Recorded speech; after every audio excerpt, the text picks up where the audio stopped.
이번 영상에서는 송파구 재건축 리모델링 단지를 분석을 하고 투자 매물을 찍어줄게. 송파 재건축의 경우에는 양질의 주거여건 대비해서 헬리오시티를 제외하고 대규모 신축 단지가 없었기 때문에 시장에 주목을 못 받았거든. 그런데 투자처는 순환하는 거기 때문에 시기적으로 적절한 진입 시점으로 판단하면 될 거야. 우선 전체적인 틀을 이해를 할 때는 개별 단지인 나무도 볼 줄 알아야 되지만 숲을 볼 줄 알아야 돼. 전체적으로 헬리오시티부터 올림픽 선수촌 아파트 그리고 둔촌주공 올림픽 파크 포레온까지 하나의 벨트로 연결되는 것을 이해할 수 있어야 돼. 이쪽에 보면 가락 농수산 시장이고 이 가락시장 사거리를 기준으로 이쪽이 헬리오시티야. 현재 언급이 가장 많이 되는 송파구의 아파트지, 대표적으로 엘사와 더불어서. 헬리오시티 같은 경우는 9,510세대 84개 동이거든. 준공이 2018년 12월인데 가락시형 아파트가 재건축된 거야. 이 가락시형 아파트 같은 경우에는 2003년에 조합이 설립이 됐는데 사업이 지지부진하다가 2010년 10월에 2종에서 3종으로 종상향이 됐어. 그래서 사업성이 나왔기 때문에 사업이 진척이 된 거야. 단지 규모가 엄청나지. 그래서 이쪽 송파구 일대에서는 대표적인 단지가 헬리오시티라고 보면 돼. 이쪽 가격을 기준으로 다른 단지들의 가격들을 감안하면 될 거야. 먼저 이쪽 일대에서 리모델링 단지를 두 개를 찾는다면 송파 성지하고 가락 금호를 볼 수 있거든. 그러면은 헬리오시티 대각선에 있는 가락 금호부터 설명을 해줄게. 가락 금호 같은 경우에는 915세대고 8개 동으로 이루어져 있어. 준공이 1997년 8월이고 리모델링 같은 경우에는 안전진단이 C등급으로 통과를 했어 현재. 그리고 리모델링을 하게 되면 32평형이 38평으로 변경이 될 거고 시공사는 GS건설로 선정이 됐고 일반 분양이 64세대 정도 될 거야. 그리고 리모델링 단지명은 자이더 센트로드거든. 그러니까 리모델링 단지 부분으로 매수를 한다면 이거 사면 돼. 가락금호. 가락금호에서 만약에 이 매수 금액 때문에 28평형을 매수를 하게 된다면 이 백이동 코너라인 고층을 사야 되는 거야. 왜냐면 이 단지 전체적으로 보면 이 건물의 틀이 변하지 않기 때문에 이 조망 부분에서 이쪽으로 뚫려 있지. 그리고 리모델링을 매수를 할 때는 항상 코너 쪽을 매수를 하는 게 유리해. 그러니까 백이동 코너 쪽에 고층을 살 수 있으면 유리하겠지. 그렇게 참고하면 될 거야.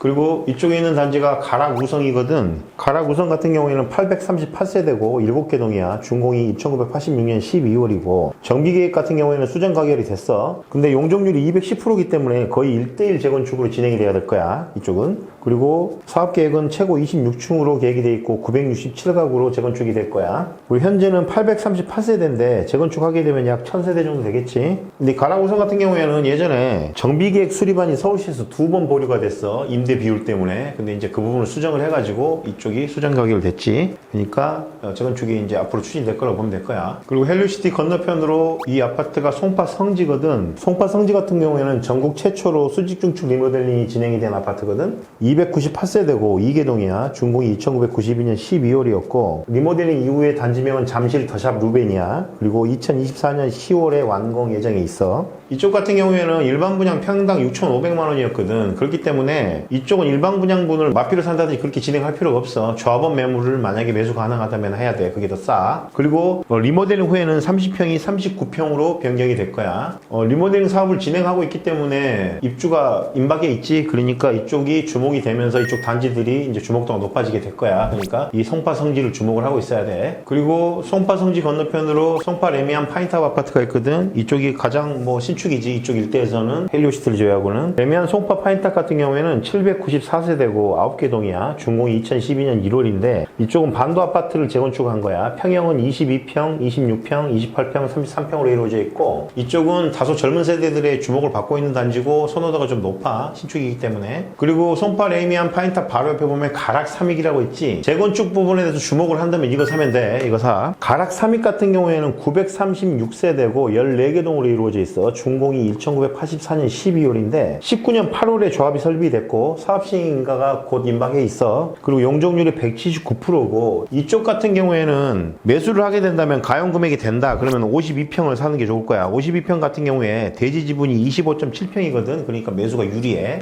이쪽은. 그렇게 참고하면 될 거고 가락 삼익 대각선으로 보면 이 오금 현대라고 있어. 오금 현대에 대해서 설명을 좀 해줄게. 이 오금 현대 같은 경우에는 1316세대고 21개 동이야. 준공이 1984년 12월이고 용적률은 170%의 평균 대지 지분이 23평이거든. 이쪽이 1호 신통기획이었는데 철회가 됐어. 지금 기존에 31평, 46평, 58평으로 구성이 돼 있고 46평대가 주력인데 사업성이 아주 좋은 아파트였지. 그런데 지금 임대 비율을 20.6%를 배정을 받아가지고 반발이 심했어, 조합에서. 그래서 사업을 철회를 주장했거든. 그래가지고 신통기획은 철회가 된 상태야. 그래서 재건축을 재추진하기로 결정을 했는데 40평 이상 평면이 342세대 줄어든 것에 반발을 했어, 이쪽은. 그렇게 되면 결론적으로 말하면 뭐냐면은 아직 구역 지정도 안 됐다는 얘기야. 투자를 할 때는 시간도 돈이기 때문에 어떤 부분을 주목을 해야 되냐면 관과 척을 지면 안 돼, 사업을 진행할 때. 그리고 투자하는 입장에서도 관과 척을 지는 단지들은 잘 생각을 해야 된다는 거야. 왜냐면 속도가 빨리 갈 수 있었지만 이렇게 진행이 되게 되면 처음부터 다시 해야 되잖아.